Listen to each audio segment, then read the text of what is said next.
प्रत्येक कामाला मला असं वाटतं की लोकप्रतिनिधी हे कृतीतनं उत्तर दिलं पाहिजे।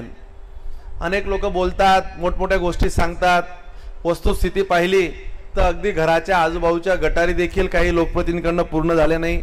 आपल्या स्वतःच्या परिसरातले रस्ते आपण पूर्ण करू शकलो नाही।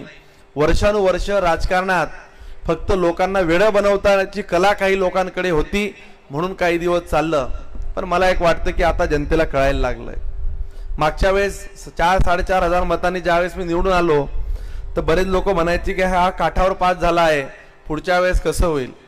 आणि मीही विचार केला की खरं आहे, म्हणजे मी काठावर ज्यावेळेस पास झालो की जनतेच्या मनामध्ये कदाचित आपल्याविषयी विश्वासार्हतेच्याबद्दल, कामाच्याबद्दल एक वेगळं काही शंका असतील आणि आपण आता कामातच उत्तर दिलं पाहिजे। आणि प्रत्येक गोष्ट तुम्ही सगळ्यांनी जवळून पाहिली की आपण या बदलत्या गावाचं, बदलत्या शहराचं जे स्वरूप बदलवतोय, तुमच्या सगळ्यांच्या साक्षीनं तुम्ही त्या सगळ्या गोष्टी बघताय।